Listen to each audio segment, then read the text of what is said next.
Bonjour et bienvenue à tous dans le live des 17-25 ans proposé par la CAF et la CPAM de la Vendée. L'objectif, c'est de faire le point sur vos aides pour le logement, mais aussi vous apporter des informations autour de la santé et sur les aides possibles dans le cadre d'un emploi. On vous propose ce live en ce mois de septembre, car vous commencez peut-être une nouvelle année scolaire ou vous êtes entré dans la vie active. Ce webinaire permettra de répondre aux questions qui peuvent se poser dans ces situations. On a un onglet discussion qui va être désactivé car on va l'utiliser uniquement pour vous envoyer des liens tout au long du webinaire. Et vous avez la possibilité de poser vos questions dans l'onglet Q&R, donc questions et réponses. Et on y répondra à la fin du live. Faites attention à ne pas envoyer d'informations personnelles. Si vous nous entendez bien, on va pouvoir commencer ce live. De mon côté, je me présente, Tiffany Renaudin. Je suis chargée de marketing à la CPM de la Vendée. Je serai présente dans le chat pour répondre à vos questions, mais aussi pour les faire remonter à nos animateurs à la fin du webinaire. Sachez qu'un replay sera disponible si vous voulez le revoir, le conseiller à un proche, et il sera également relayé sur nos réseaux sociaux avec un lien YouTube. Et le support vous sera également envoyé, bien sûr. Je vous souhaite un très bon webinaire et je vais laisser la parole à Simon Gaudin de la CPM de la Vendée, ainsi que Elodie Exchaud de la CAF, qui vont nous présenter ce webinaire.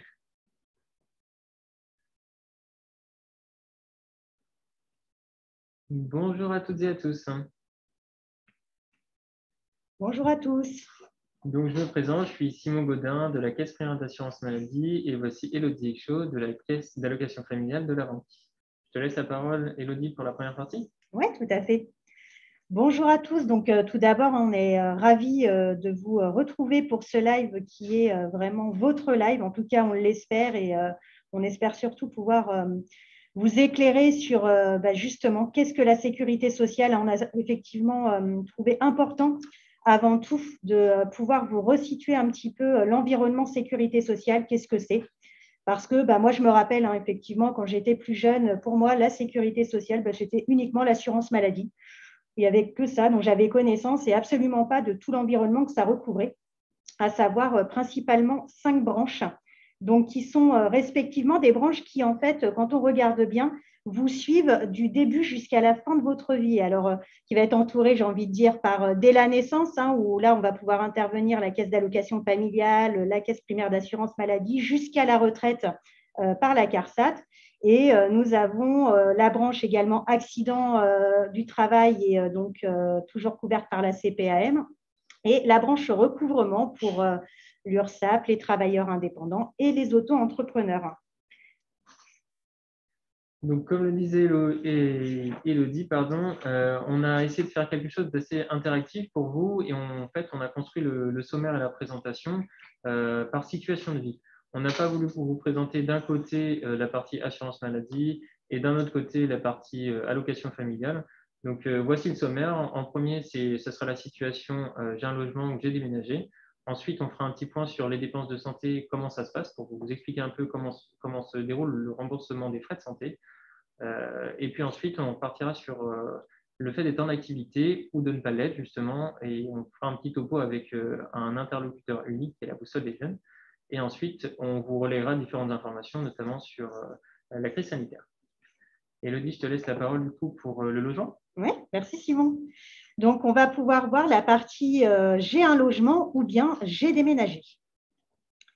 Donc, on va aborder la partie sur les aides au logement qui, à mon sens, en tout cas, j'imagine, sont davantage connues par les jeunes d'une manière générale, soit parce que vous l'apercevez déjà ou vous connaissez quelqu'un qui perçoit l'aide au logement, ou en tout cas, vous avez pu en entendre parler, soit au travers des réseaux sociaux ou surtout avec l'arrivée de la réforme des aides au logement depuis le mois de janvier.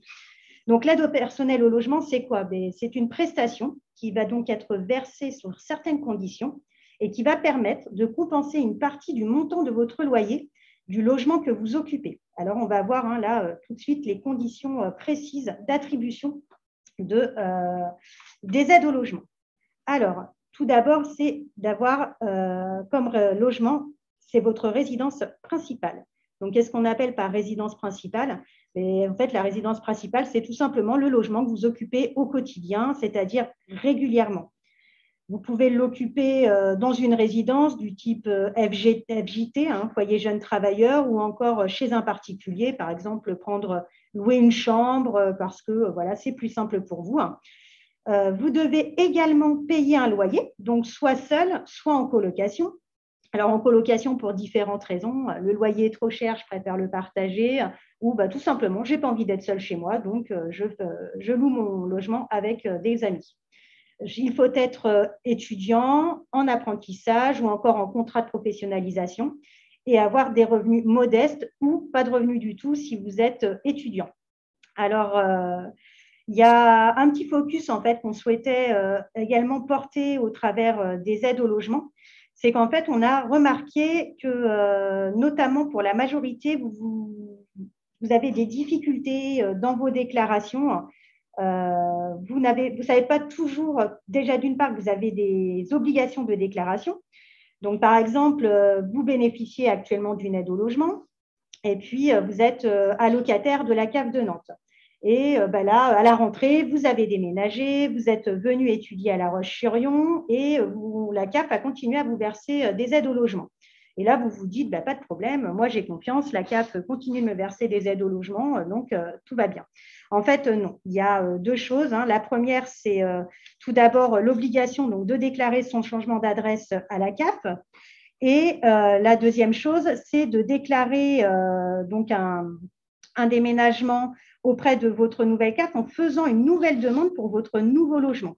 En effet, à la CAF de Nantes, vous aviez un numéro d'allocataire. La nouvelle CAF, donc qui va être la CAF de La Roche-sur-Yon, via votre nouvelle demande, va vous créer un nouveau numéro d'allocataire et va étudier votre droit en fonction de votre nouveau logement, puisqu'on est toujours sur des critères du lieu de résidence, du montant du loyer et de la composition du foyer, à savoir est-ce que je vis seule, est-ce que je suis en colocation ou bien est-ce que je suis en couple. Parce que là aussi, on a remarqué que la notion de vie familiale, vie maritale plus précisément, est un peu difficile pour vous à appréhender parce que vie maritale, non, je ne suis pas mariée, je suis pas, j'ai une petite copine, mais je ne suis pas mariée.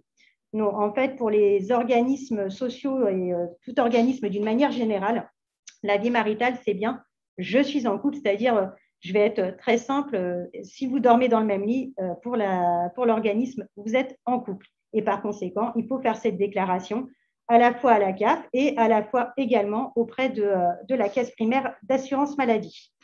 Donc, toujours un réflexe, c'est d'aller effectuer vos démarches sur le site CAFEFR, donc pour estimer votre droit à l'aide au logement, pour faire votre nouvelle demande en ligne comme on l'a vu précédemment, ou bien encore pour aller demander un rendez-vous ou rencontrer un de nos conseillers à l'accueil qui sera ravi de vous accompagner pour vos démarches si jamais vous rencontrez des difficultés.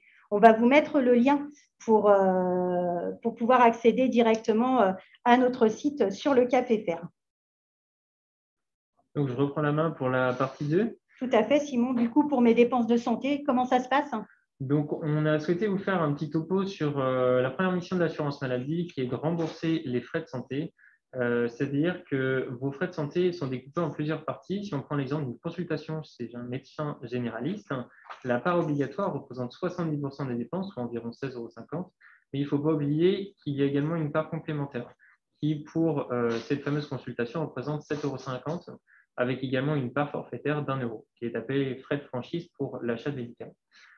Concernant cette complémentaire santé, il faut savoir qu'il y a plusieurs types de complémentaires. Vous pouvez avoir soit la mutuelle de vos parents, ce qui peut toujours être le cas pour vous, ou vous pouvez avoir, si vous travaillez, la mutuelle d'entreprise, et sinon, vous pouvez également avoir la complémentaire santé solidaire.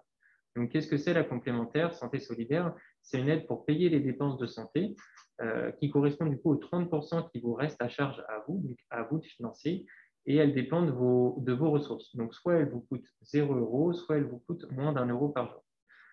Comment bénéficier de cette complémentaire santé solidaire? Il suffit de faire sa demande sur son compte Amélie ou sinon de vous déplacer en accueil ou de contacter le 3646 qui est un numéro gratuit. Donc, quelles sont les conditions? Comme je vous le disais, c'est uniquement de bénéficier de l'assurance maladie et de ne pas dépasser la limite maximum de ressources. On a eu l'idée également de vous faire 3 petites astuces pour limiter vos dépenses de santé, car on sait que être jeune, c'est avoir en général des budgets assez limités et que la santé ne passe pas forcément, on va dire, en premier lieu. Donc la première, c'est la carte vitale, c'est d'avoir une carte vitale, à savoir qu'on peut commander sa carte vitale sur son compte Amélie, dont je vais vous parler un peu plus tard, et qu'il est très important de la mettre en permanence à jour. Donc c'est un peu comme le réflexe café faire que vous a parlé Élodie tout à l'heure, c'est toujours d'avoir en fait sa carte vitale à jour, que ce soit en accueil CPAM ou en pharmacie. Bien sûr, de l'apporter à chaque consultation, car elle vous permet de ne pas avancer les frais, c'est ce qu'on appelle le tiers payant.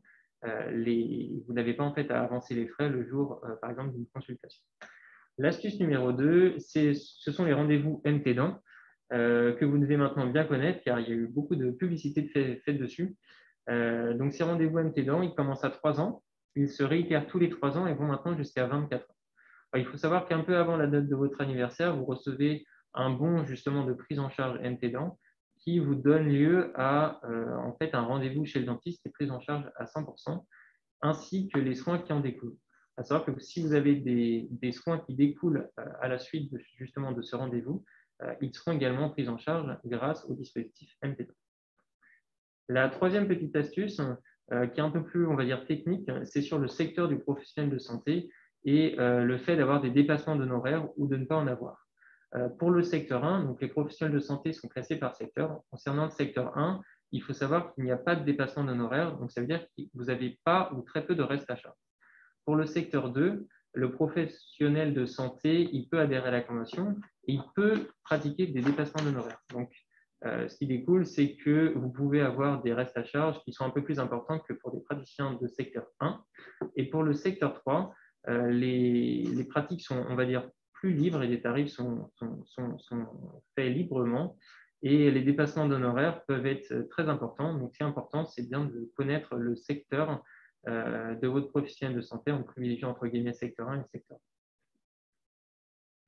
Moment très important pour la caisse primaire d'assurance maladie, c'est le passage à 18 ans.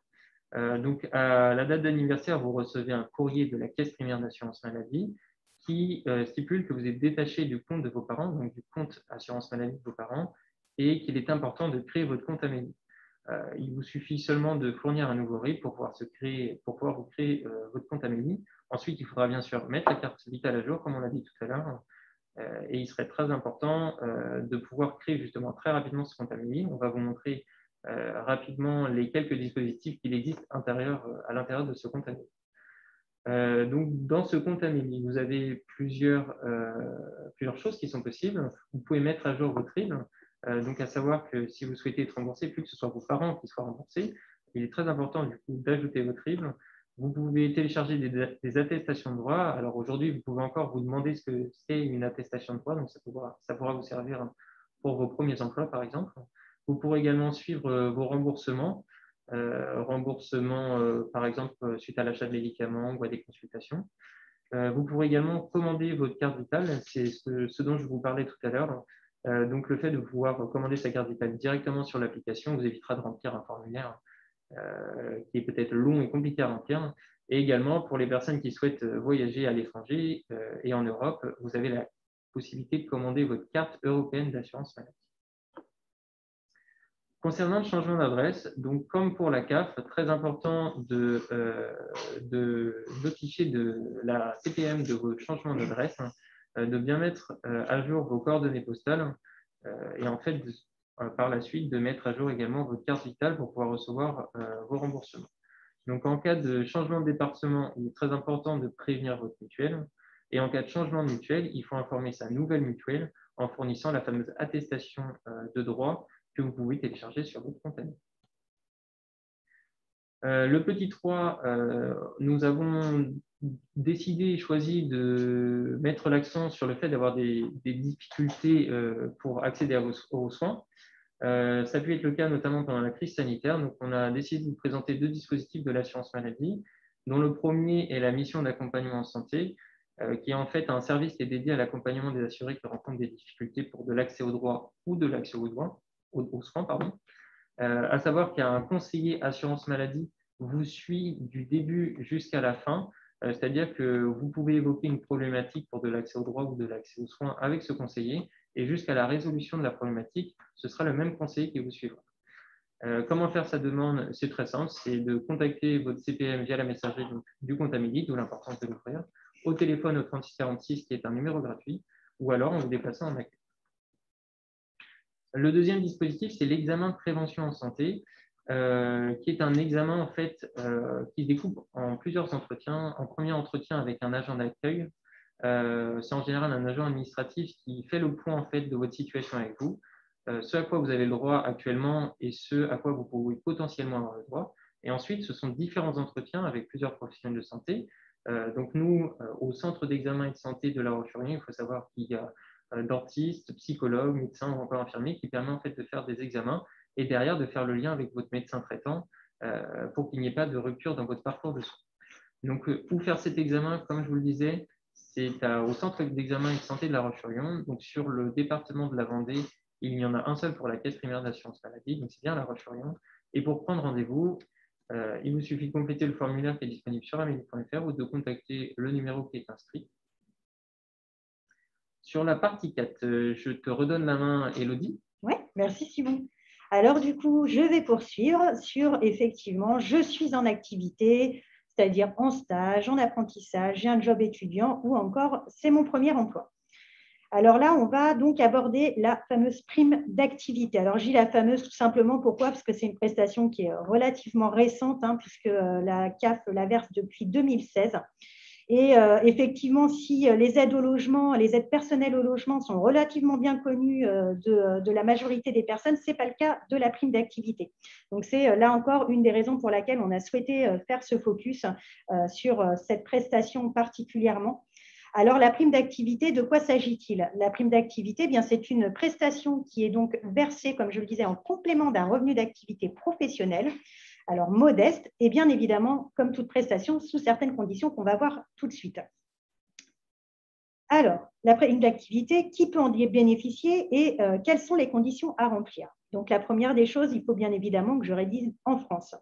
Je dois avoir 18 ans ou plus et exercer une activité salariée. Alors, salarié, mais pas que. La condition étant bien de percevoir des revenus d'activité, mais on peut être, comme vous pouvez le voir sur la slide, on peut être étudiant salarié, en apprentissage, mais alors la petite particularité pour l'apprentissage, la condition, c'est qu'il faut avoir une rémunération nette supérieure à 952,74 € au 1er janvier 2021 sur chacun des mois de référence. Alors, la prime d'activité, comment ça se passe? En fait, on va prendre l'exemple, on est là au mois de septembre et donc j'exerce une activité, un job étudiant pour faire un petit complément de revenu parce que j'en ai besoin pour payer mon loyer, mes factures.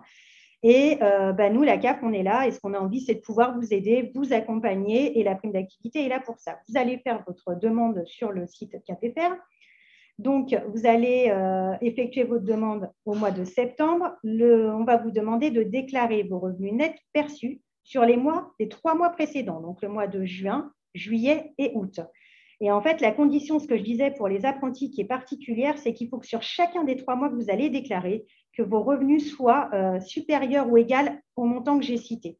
Sinon, même si c'est que sur un mois, il n'y a pas de possibilité pour les apprentis de percevoir la prime d'activité. Sinon, pour les salariés, néanmoins, vous devez faire exactement la même démarche ou pour les étudiants salariés. Déclarer vos revenus nets perçus pour chacun des mois. Vous pourrez retrouver exactement, il y a des petits pop-up, vous allez voir quand vous allez faire votre simulation ou votre demande qui vous expliqueront exactement ce que vous devez mettre, ce à quoi vous devez faire attention. Et donc, vous devrez déclarer vos revenus des 3 mois, donc juin, juillet, août, et ça permettra de calculer votre droit, de faire une moyenne de ces 3 mois qui calculera un montant identique pour les mois de septembre, octobre et novembre. Et donc, ainsi de suite, tous les 3 mois, vous allez devoir refaire une déclaration trimestrielle qui pourra se faire, j'ai envie de dire, même si vous êtes au ski sur les pistes en haut, vous vous dites « Ah, c'est le moment de faire ma déclaration trimestrielle ». Sur le smartphone, je fais et c'est fait. Il n'y a pas de problème, tout peut se faire à distance, pas forcément besoin de se déplacer. Néanmoins, si vous avez la moindre question, surtout, il ne faut pas hésiter à contacter la CAF, soit à vous déplacer dans nos locaux à La Roche ou dans les pôles et permanences. Alors, j'en profite, je fais un petit focus là sur les accueils et je reviendrai rapidement sur la prime d'activité après. Nous attaquons une petite démarche de rénovation de nos accueils de La Roche-sur-Yon. Et par conséquent, la Caisse primaire d'assurance maladie de la Vendée a la gentillesse de nous accueillir du 13 octobre jusqu'au 26 novembre, de manière à ce qu'on puisse continuer à vous accueillir en flux et de pouvoir apporter des réponses aux personnes qui ont des difficultés à accéder au café faire pour des raisons diverses et variées. Vous ne serez pas forcément concernés, mais en tout cas, si vous avez besoin, on sera toujours là. Je reviens sur la prime d'activité. Une autre chose qui est importante, on parlait tout à l'heure de la notion de vie de couple, de vie maritale. Là aussi, contrairement à ce qu'on peut penser, ce n'est pas une prime d'activité par personne. Si jamais vous êtes en couple, c'est une prime d'activité pour l'ensemble du couple. Donc, lorsque vous serez amené à faire votre déclaration trimestrielle, vous devrez indiquer les revenus pour vous et les revenus pour votre conjoint. Donc ça, c'est vraiment très important parce qu'en fait, qu'est-ce qui peut se passer derrière, hein? C'est comme tout, quand on ne fait pas la bonne déclaration au bon moment ou qu'on oublie et puis qu'on a un doute et qu'on ne sait pas, il vaut mieux à la rigueur nous le demander, faire un petit mail sur le café faire, là encore en tapant 85 000, contacter ma CAF par courriel, vous poser une petite question et on peut apporter vos réponses parce que qu'est-ce qui se passe? Là, l'idée de la CAF, c'est et comme la CEPAM, hein, c'est vraiment de pouvoir vous aider, être là, pouvoir vous faire ce qu'on peut en fait pour vous suivre financièrement et en fonction des évolutions de votre vie. Et c'est comme tout, hein, quand on perçoit de l'argent, ça va, on est content, c'est super, ça aide. Par contre, quand il faut rembourser, là, c'est un peu plus compliqué, on ne le prend pas très bien et c'est normal. Donc, c'est vraiment là toute la vigilance lorsqu'on fait une déclaration de s'assurer à minima que toutes les informations qu'on transmet et nos situations sont exactes et bien connues au niveau du service auquel on s'adresse. Si on a un doute, il vaut mieux poser la question. Après, attention, si jamais vous faites une erreur, ce n'est pas grave, hein, j'ai envie de dire, ça arrive à tout le monde. Et vous avez le droit à l'erreur, le droit à la rectification, et on régularisera et on trouvera toujours des solutions pour arranger. Encore une fois, si vous faites une déclaration auprès de la CAF, pensez bien que ce n'est pas parce que vous déclarez un changement auprès de la caisse d'allocation familiale qu'automatiquement ce changement est également connu auprès de la caisse primaire d'assurance maladie ou de tout autre organisme. Non, il faut bien effectuer chaque déclaration pour chaque organisme. C'est vraiment l'idée. Et là, nous, en fait, on fait ça, c'est pour essayer d'être proactif, hein, d'être envers vous, de vous aider, parce que là aussi, on sait que les démarches administratives pour vous, quand vous êtes jeune, même parfois moins jeune, hein, c'est compliqué, c'est fastidieux, on a peur, on craint de bien faire, de mal faire, on ne sait pas trop. Donc, souvent, on se dit, trop compliqué, moi, je ne fais pas, tant pis, de toute façon, je n'ai pas envie. Non, franchement, c'est dommage. Voilà, même si parfois le complément n'est pas énorme, j'ai envie de dire c'est comme tout, c'est mieux que rien. Donc, je fais la transition, car quand on peut être en activité, on peut également être en arrêt maladie. À savoir, on voulait vous présenter rapidement les petites démarches qu'il y a à réaliser en cas d'arrêt maladie. C'est de transmettre les 2 premiers volets donc, de votre arrêt maladie à votre caisse primaire d'assurance maladie et le 3e volet à votre employeur. Il faut savoir que quand on est en arrêt maladie, du coup, on peut toucher des indemnités journalières qui correspondent à 50% de votre salaire journalier. Alors, à titre indicatif, le délai de traitement moyen est de 30 jours et les versements se font en général tous les 14 jours. Pour les 3 premiers jours de votre arrêt, en général, vous avez 3 jours de carence, sauf exception, mais qui sont dans la convention collective du coup de votre entreprise. Donc, en cas d'arrêt maladie, on a trouvé ça intéressant de pouvoir vous expliquer qui versait les indemnités journalières. Donc, en cas d'arrêt de travail, votre convention collective, donc comme je vous disais tout à l'heure, celle de votre entreprise, elle peut prévoir le maintien de salaire. Et dans ce cas-là, c'est l'employeur qui verse le complément de salaire qui vient compléter l'indemnité journalière. Les indemnités journalières, elles sont versées théoriquement aux salariés par l'assurance maladie directement, mais elles peuvent sinon être versées à l'employeur qui ensuite vous les verse. C'est ce qu'on appelle la surrogation. Dans quel cas, en fait, vous pouvez toucher les indemnités journalières? Il faut savoir que tous les jeunes qui ont un statut de salarié, les apprentis, les jeunes travailleurs ou encore les jeunes en contrat de professionnalisation ont des conditions d'ouverture de droit qui correspondent aux mêmes conditions d'ouverture de droit en fait, que pour tous les salariés, soit 150 heures dans les 3 derniers mois, ou 600 heures sur les 12 derniers mois pour les activités qu'on discontinue comme l'intérim. Il y a des cas d'exclusion ici aussi, qui sont les stagiaires qui sont sans gratification, ou encore les stagiaires avec une gratification qui est inférieure à 3,90 € de l'heure. Donc, quelle démarche? Comme je vous disais tout à l'heure, très important de transmettre votre arrêt maladie sous 48 heures, avec les 2 premiers volets à votre caisse primaire d'assurance maladie et le 3e volet à votre employeur. Donc, sur le Buddy 5, on arrive au fameux interlocuteur unique dont je vous ai fait le teasing en début de webinaire, qui est la boussole des jeunes, en espérant que vous connaissiez déjà ce dispositif. Mais si ce n'est pas le cas, il faut savoir que c'est un service numérique qui est destiné aux 15-30 ans, qui permet de mettre en relation en fait, les jeunes avec une problématique spécifique, telle que le logement ou la santé, avec des problématiques vraiment très larges et qui permettent en fait, juste en répondant au questionnaire sur le lien qui est inscrit en dessous de la boussole des jeunes, d'être contacté après par un professionnel de santé de différents organismes. Alors, ça peut concerner la caisse primaire d'assurance maladie, mais aussi la CAF, mais également le centre Info Jeunesse ou d'autres partenaires qui sont disponibles en fait sur la boussole des jeunes. Donc, vous avez juste à répondre au questionnaire. Une fois que vous avez répondu au questionnaire, c'est le partenaire qui prend contact avec vous afin de pouvoir résoudre votre problématique. Donc, interlocuteur très intéressant, et donc vous donner énormément d'informations. Ça permet, si vous avez toujours une problématique qui persiste, de pouvoir l'inscrire sur la boussole des jeunes et nous, derrière, de vous contacter. Donc, comme la CAF et la CPM sont 2 institutions qui se modernisent énormément, nous avons également des comptes sur les réseaux sociaux que vous pouvez suivre. Donc, les voici pour la CAF et pour la CPM, que ce soit sur Twitter, LinkedIn, Twitter ou encore Instagram. N'hésitez pas à suivre nos comptes. On diffuse souvent de l'information qui peut vous être intéressant et pertinent en plus. Donc, surtout, n'hésitez pas. On a tenu, au vu du contexte sanitaire, de vous faire une petite information sur la vaccination, à savoir que l'objectif de la vaccination, c'est de se protéger soi-même, mais aussi de protéger les autres.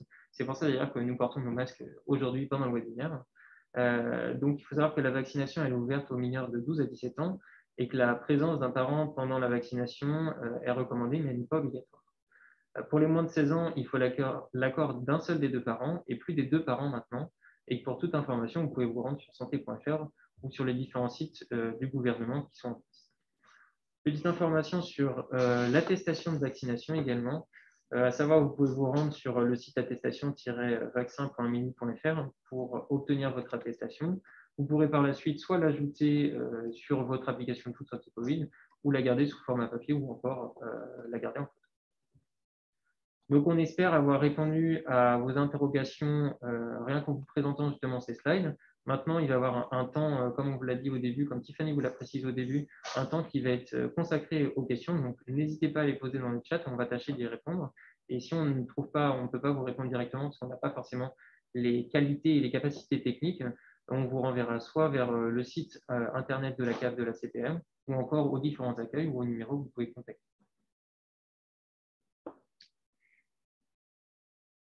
Alors, je regarde un petit peu. Donc, j'ai un spectateur anonyme qui pose la question. Donc, quelles sont les aides pour les apprentis du secteur public, par exemple en EHPAD, en particulier les aides à l'hébergement, restauration en centre de formation. Alors, je pense que là, on est sur plusieurs volets. Pour la partie CAF, il manque quand même pas mal d'éléments. Je ne vais pas pouvoir rentrer dans quelque chose de, je dirais, de plutôt particulier là ce soir. Donc, l'idée serait plutôt de prendre un rendez-vous. Soit par visio, soit par téléphone ou encore rendez-vous physique, vraiment s'il y a nécessité.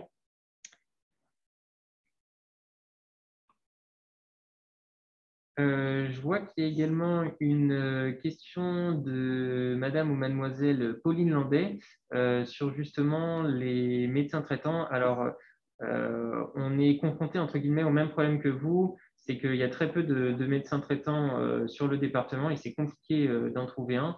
Par contre, pour avoir un rendez-vous, un simple rendez-vous sans pour autant que ça décline ou ça se dérive entre guillemets en ayant un médecin traitant, vous pouvez toujours vous rendre au centre d'examen et de santé qu'on vous a présenté juste avant au niveau de l'examen de prévention et santé qui est situé au 13 rue Pierre-Béret-Gauvois, donc à La Roche-sur-Yon. Et je rajouterai une petite information. Vous avez la possibilité de saisir le médiateur, de faire une demande.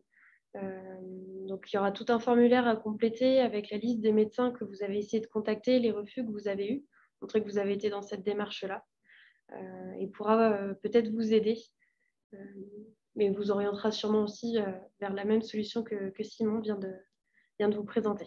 Et encore, si par exemple vous êtes à l'université, n'hésitez pas à contacter le SUMS, qui est le service universitaire, ou encore si vous êtes dans un lycée ou autre, vous pouvez toujours voir avec l'infirmière scolaire qui pourra vous orienter également. Alors, je vois une question de Stéphanie Curec. Donc, je suis apprentie, j'ai 18 ans et j'ai dû prendre 2 logements. Donc, un proche de mon entreprise, location par agence, et l'autre proche de mon lycée dans un foyer jeune travailleur. La question est, puis-je cumuler les aides APL et Mobili Jeunes? Existe-t-il d'autres aides? Alors, en ce qui concerne le cumul, je préfère renvoyer sur le site Café Faire parce que je ne suis pas certaine de ma réponse à ce niveau-là. Cependant, ce que je sais, c'est que vous pouvez avoir… alors, il faut refaire, pareil, il faut aller revoir sur le site Café Faire, mais on a, nous, au niveau CAF, une aide lorsqu'on a 2 logements. Alors, on ne verse pas 2 aides, on verse une aide pour un des logements, mais par contre, on fait un complément en fonction de certaines conditions pour le 2e logement en fournissant les documents nécessaires. J'avais une autre question d'un spectateur anonyme. C'est « Bonjour, je pouvais prétendre à la prime d'activité depuis le 24 septembre 2020 et je n'avais pas connaissance de cette aide. Est-ce possible d'avoir une régulation ou non ?» Alors, j'ai envie de dire, il n'est jamais trop tard. Et c'est la raison pour laquelle, en fait, on fait ces lives et qu'on est encore plus proactif parce qu'on voudrait éviter ça, justement, et que les personnes passent à côté de leurs droits parce que là, on est sur plus d'1 an sans droit et c'est fort dommage. Malheureusement, je vais être obligée de répondre, ben non, on ne va pas pouvoir revenir 1 an en arrière. C'est vraiment à la date de la manifestation et de la demande. Donc, j'ai envie de dire, c'est maintenant qu'il faut faire la demande. Avant minuit et ça partira en septembre. Non, je plaisante, mais il faut le faire là avant la fin du mois de septembre pour pouvoir, en tout cas, pas perdre le mois de septembre. Une question de Séverine Rondeau. Le numéro allocataire est celui de mes parents ou bien il faut que je crée un compte? Alors, j'imagine que la question, faudra me dire si je me trompe, et je voudrais faire une nouvelle demande. Est-ce que je dois le faire sur le numéro allocataire de mes parents ou créer votre nouveau compte? Alors, je confirme, non, il faut faire comme si vous étiez non allocataire. Vous allez voir quand vous allez aller sur le site Café Faire, vous faites une nouvelle demande et vous faites non allocataire. Et là, c'est comme je le disais, vous allez faire votre démarche de demande d'aide au logement, remplir toutes les informations et à l'issue, nous, la demande d'aide au logement va nous parvenir et vous recevrez via 2 courriers différents votre numéro allocataire et après un mot de passe pour pouvoir accéder à votre compte. Alors, Manon qui nous dit « Je suis apprentie avec un revenu très bas, 668 € avec un appartement, des charges à payer, les 3/4 de son salaire passent dans l'appartement et la CAF baisse les aides au logement, j'imagine, de plus en plus, sans savoir pourquoi. Y aurait-il une explication ?» Alors, oui, il y a une explication. L'explication, elle est liée au fait, comme je le disais, du passage de la réforme des aides au logement qui modifie la prise en compte des revenus. Alors, je ne vais pas rentrer dans le détail du calcul précisément. Vous pouvez retrouver toutes les informations, là encore, sur le site du Café Faire. Mais en fait, votre aide au logement, elle est recalculée tous les 3 mois en fonction des revenus réellement perçus. Donc, effectivement, lorsqu'on a des revenus un petit peu plus élevés, l'aide au logement baisse et inversement. Par contre, là, ce qui est dommage, en effet, c'est qu'avec 668 € en tant qu'apprenti, malheureusement, vous ne pourrez pas bénéficier de la prime d'activité pour les raisons que j'ai dit tout à l'heure de revenus qui sont inférieurs. Alors, j'aurai 18 ans en février, je suis étudiante. Si je souscris un contrat de travail ou étudiant, mes parents peuvent-ils toujours avoir les allocations familiales? Alors oui, ça n'engage en rien. Il n'y a absolument pas de problématique là-dessus. Par contre, ce qu'il faudra faire si vous travaillez, c'est faire la demande de prime d'activité. Qui, là encore, n'empêche pas que vous soyez rattaché toujours au dossier de vos parents, c'est-à-dire que vous aurez votre propre dossier d'allocataire avec le versement de votre prime d'activité, mais vous pourrez toujours, en fonction des ressources que vous percevrez, parce que là, il y a quand même une condition de ressources, si vous percevez des revenus qui sont supérieurs à 55% du SMIC, du coup, vous ne pourrez malheureusement plus compter à charge pour les allocations de vos parents. Néanmoins, si vous êtes en dessous de ces 55%, vous pourrez poursuivre. L'autre condition, c'est que si vous demandez une aide au logement pour un nouveau logement, puisque là, en lien avec votre nouveau travail, vous souhaitez faire une demande d'aide au logement, puisque de toute façon, vous avez besoin d'aide, il faudra faire là une simulation ou une demande. Et par contre, à l'inverse de la prime d'activité, si vous êtes bénéficiaire de l'aide au logement, vous ne pourrez plus être à charge sur le dossier des allocations de vos parents. Ça, c'est important, c'est vraiment la différence. Mais encore une fois, je le répète, pour tous ceux qui ne sont pas encore bénéficiaires et qui ne connaissent pas encore les incidences que ça peut avoir sur les prestations de vos parents, même pour les aides au logement, la priorité, c'est vraiment, dans ces cas-là, de prendre un rendez-vous avec la CAF de manière à ce qu'on puisse voir ce qui est le plus avantageux. Parce que parfois, il vaut mieux, on va vous conseiller d'attendre un peu parce que finalement, la perte que vont avoir vos parents au niveau des allocations ne sera pas compensée par l'aide que vous aurez pour votre logement. Ou inversement. Donc, c'est jamais trop tard. On peut vous dire, là, il faut attendre un petit peu, vous restez sur le dossier de vos parents.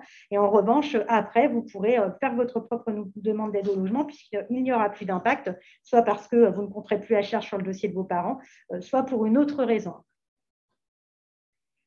Alors, nous avons, bonjour, mon fils a travaillé juin, juillet et août. Il est étudiant. A-t-il droit à la prime d'activité? Alors oui, tout à fait. Alors droit, je ne peux pas savoir, je n'ai pas de montant, je ne sais pas exactement. Néanmoins, vous pouvez aller faire la simulation pour voir si, donc là pareil, s'il n'est pas allocataire, il ne faut pas passer par votre dossier. Il faut lui demander ou l'accompagner ou nous l'envoyer pour qu'on l'accompagne. On a des professionnels pour ça, il n'y a aucun problème, pour faire la simulation de la prime d'activité afin de vérifier si effectivement il y a un droit. Et puis là encore, si après il reste étudiant et qu'il ne retravaille pas, ce n'est pas grave, ça court. On continuera à lui demander sa déclaration trimestrielle. Il cochera simplement pas de revenus. Il n'y aura pas de droit. Et puis le jour où il y a de nouveau des revenus qui apparaissent parce qu'il retravaille un petit peu, et ben, hop, on réindique les revenus sur la nouvelle déclaration trimestrielle et on recalcule. Alors, mes parents me payent le BAFA. Y a-t-il une aide? Travailler dans une colo, est-ce un statut étudiant? Alors, je n'ai pas toutes ces informations-là. Il faudrait aller vérifier et à la rigueur poser vos questions.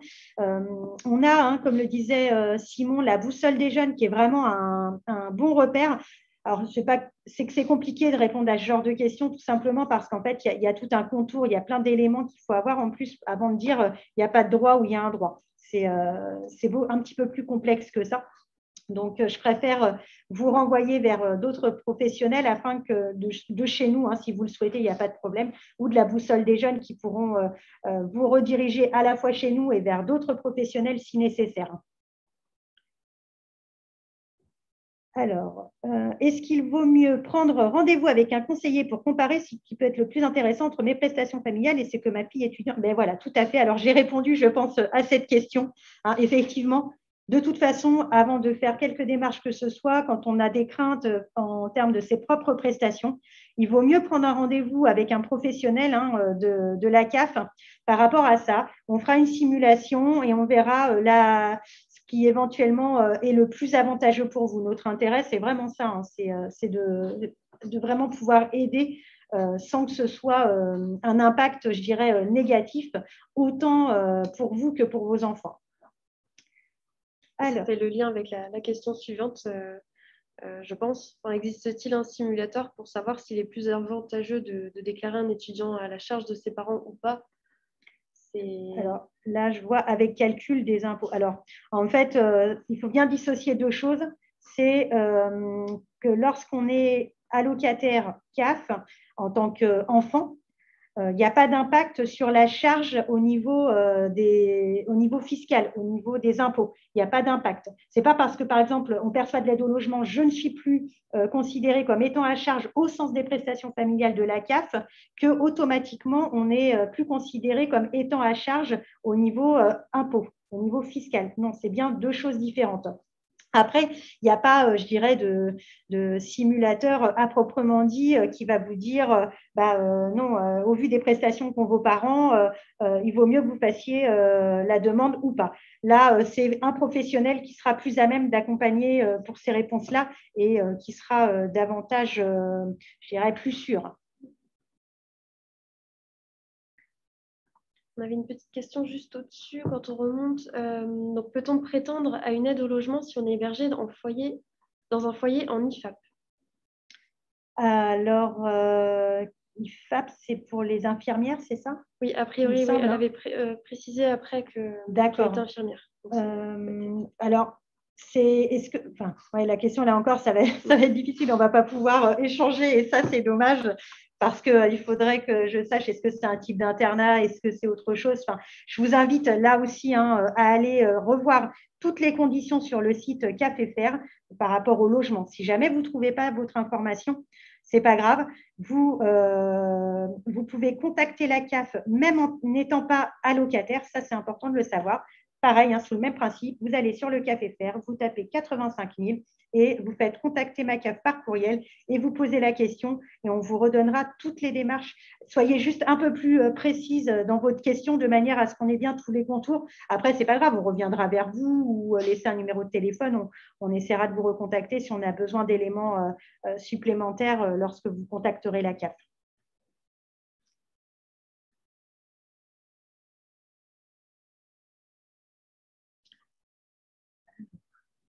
Bonjour, mon ami est actuellement en accident de travail depuis 3 mois. Son salaire a donc beaucoup baissé, la prime d'activité n'a pas augmenté et les aides au logement nous ont été refusées. Nous avons 22 et 21 ans, nous avons un logement depuis février. Quelle démarche faut-il faire?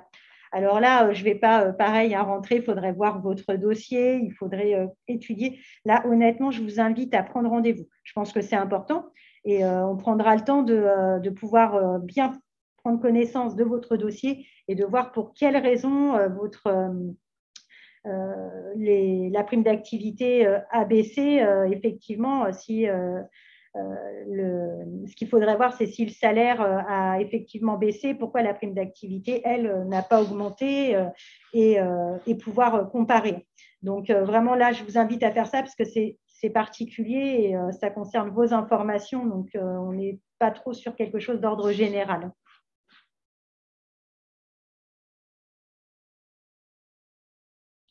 Donc, on a le cas d'un étudiant qui part étudier à l'étranger.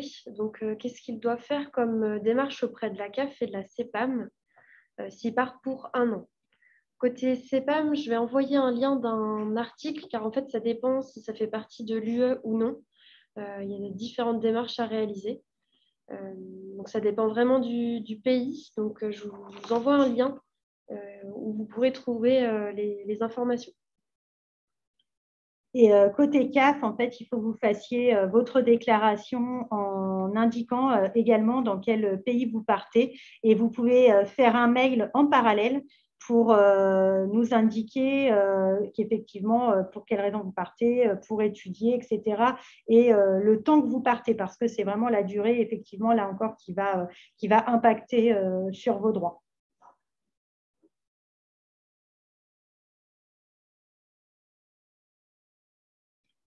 Alors, on a une question. Je n'avais pas créé de compte car je n'ai pas encore 20 ans et j'ai été déclarée avec mes parents.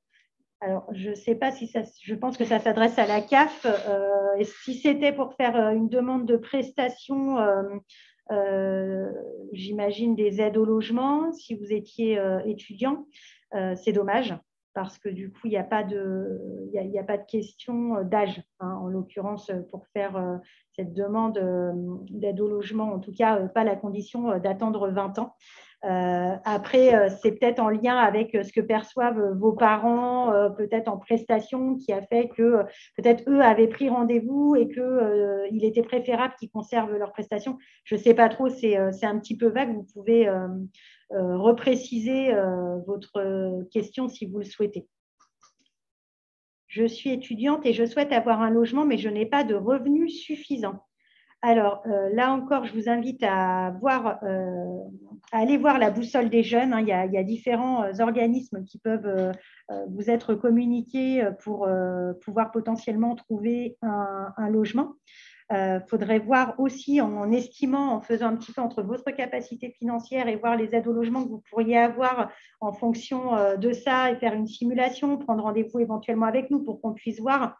Mais effectivement, hein, malheureusement, tant qu'on n'aura pas d'éléments précis sur le logement que vous allez avoir, ça sera très difficile d'avoir une estimation, je dirais, fiable d'une aide au logement, d'autant plus que, comme je l'ai indiqué, hein, celle-ci est réévaluée tous les 3 mois en fonction des revenus que vous percevez. Donc, si vos revenus ne sont pas stables, là aussi, c'est dommage, mais on ne peut pas, je dirais, compter sur un revenu identique tous les mois. Après, je sors un peu du cadre, mais peut-être que dans ces cas-là, voir peut-être pour une colocation, une location de chambre chez un particulier, en attendant que les revenus puissent être plus stables ou en tout cas un peu plus suffisants. Je ne sais pas si c'est vraiment qu'en lien avec des revenus ou si c'est en lien avec une difficulté de trouver un logement. Il faut essayer d'aller voir sur tous ces volets-là, du coup.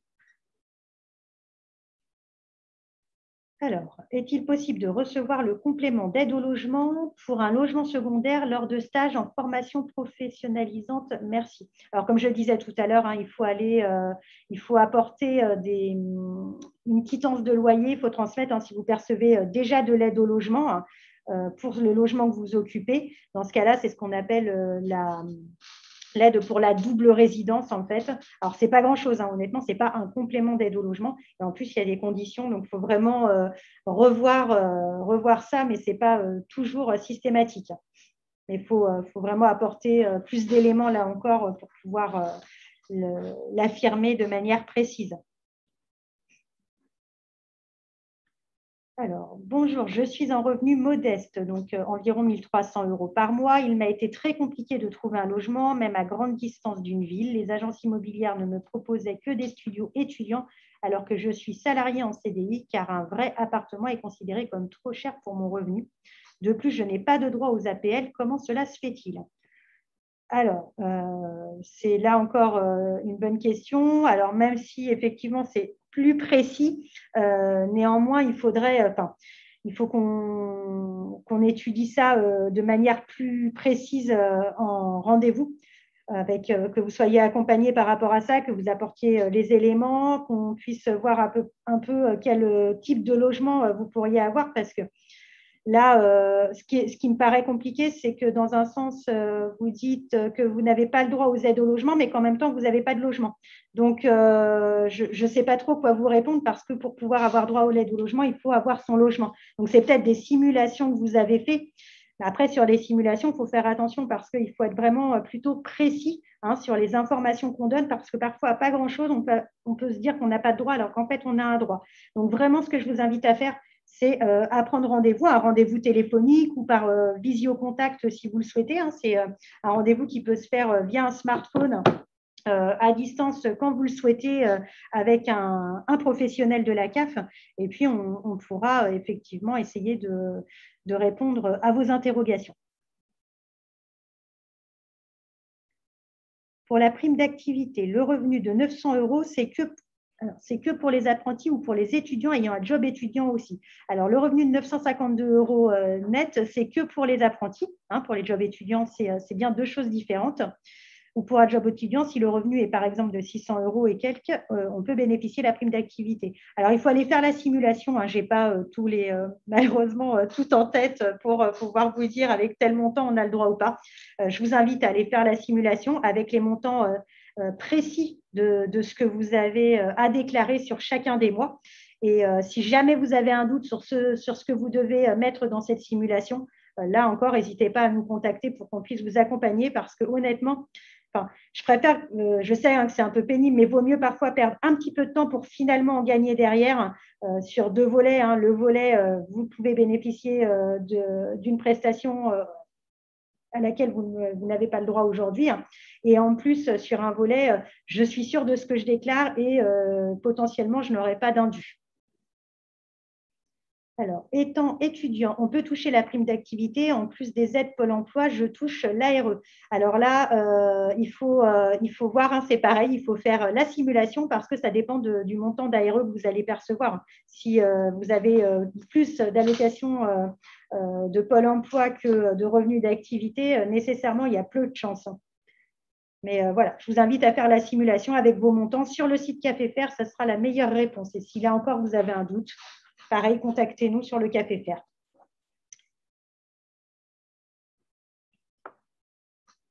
Je pense que c'est plus vous laisser, Pam. Oui, alors pour la question, mon fils a 17 ans et sa carte vitale, mais il est toujours attaché à mon numéro de sécurité sociale. Donc il faut savoir que le détachement se fait à 18 ans, donc il sera détaché lorsqu'il aura 18 ans. Et lorsqu'il justement il sera détaché, il sera important de pouvoir mettre à jour sa carte vitale, de mettre à jour également les vôtres en tant que parents et de bien faire le lien avec la mutuelle, de préciser que vous souhaitez que si votre fils, vous souhaitez que votre fils reste sous votre mutuelle, de bien faire le lien avec la mutuelle, ou inversement, s'il souhaite avoir une complémentaire santé solidaire ou encore une mutuelle d'entreprise, il faudra bien qu'il fasse le lien avec son ancienne et sa nouvelle mutuelle. Et en tout cas, pour aujourd'hui, il peut utiliser sa carte. En fait, dès 12 ans, on peut avoir sa propre carte vitale, c'est même conseillé. Donc, vous avez la possibilité de l'utiliser déjà aujourd'hui, cette carte.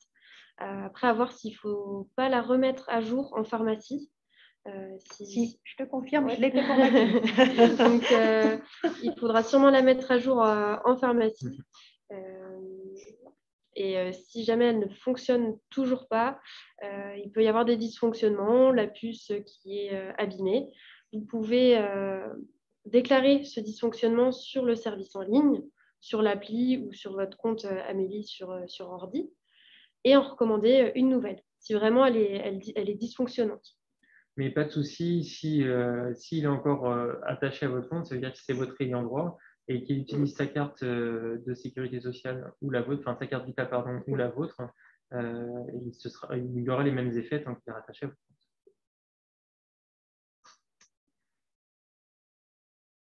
Alors, suite à un changement de logement et de département, est-ce que c'est la CAF de l'ancien département qui fait le transfert vers le nouveau département du nouveau logement? Alors, comme j'indiquais tout à l'heure, en fait, ce qui va se passer, c'est deux choses. Soit vous faites votre démarche de changement d'adresse directement dans la CAF actuelle, c'est-à-dire du logement dans lequel vous êtes.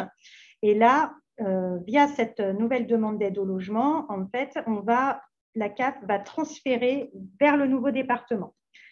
Toutefois, il vous faudra quand même faire une démarche auprès de votre nouvelle CAF, donc du nouveau département dans lequel vous aurez votre nouveau logement, pour effectuer, comme je le disais, votre nouvelle demande d'aide au logement pour ce nouveau logement. Ça fait beaucoup de nouveaux, mais tout est nouveau. Et en plus, vous aurez un nouveau numéro d'allocataire. Ça va être...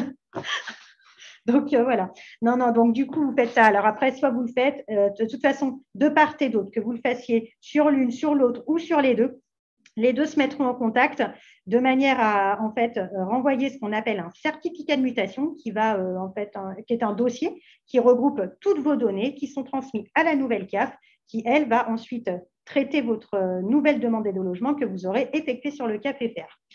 C'est pas, ça, c'est comme je le disais, c'est pas transférable.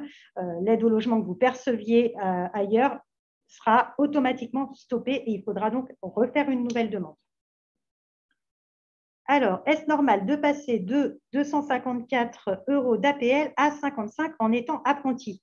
Alors, honnêtement, je ne peux pas répondre à cette question. Je ne sais pas. Il faudrait là encore voir le dossier, voir pourquoi, qu'est-ce qui s'est passé. Est-ce qu'il y a eu des événements qui ont fait qu'il y a eu une baisse? À mon sens, oui, il y a dû y avoir quelque chose. Mais malheureusement, je ne sais pas quoi. Donc, je vous invite à envoyer un mail si cette modalité vous convient pour obtenir votre réponse, ou sinon vous pouvez demander un rendez-vous téléphonique, toutes les modalités que j'expliquais tout à l'heure pour nous contacter et obtenir votre réponse. On va essayer de répondre aux quelques questions qui nous restent. On se donne encore 5 minutes. Donc, faut-il créer un nouveau compte dans le nouveau département? Il y a une question qui rejoignait celle-ci tout à l'heure, donc je pense qu'on y a répondu.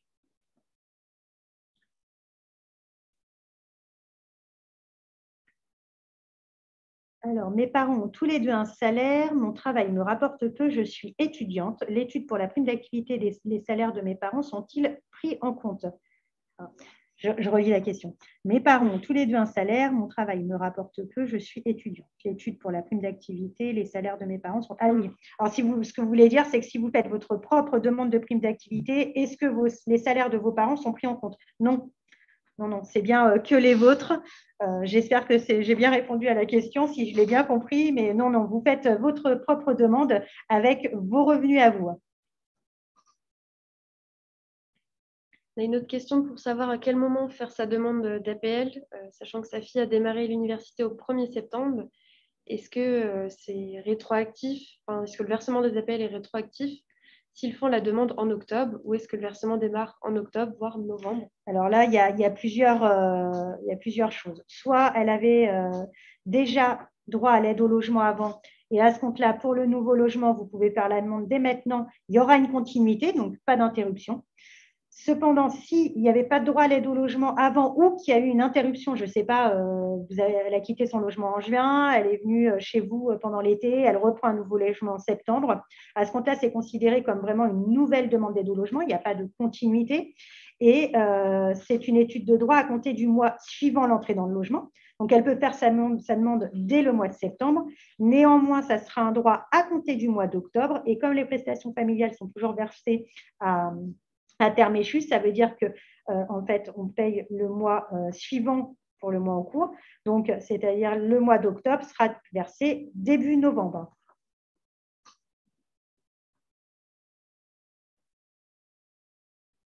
On a une question pour rappeler la durée minimale d'occupation d'un logement pour percevoir les APL. J'ai envie de dire, c'est minimum, s'il n'y avait pas là encore une fois de continuité, c'est minimum 2 mois pour avoir droit à au moins 1 mois. Après, non, il n'y a pas de durée minimum. Mais enfin, il faut pour y être 3 jours, 1 semaine, 15 jours, ça ne fonctionnera pas. Hein. Il faut quand même y être un minimum de 2 mois. Et la question qui suit, comment prendre un rendez-vous téléphonique avec la CAF? Alors, vous pouvez aller directement sur le site CAF.fr, contacter ma CAF et vous avez toutes les modalités qui vous sont indiquées et vous choisirez celle qui vous convient le mieux.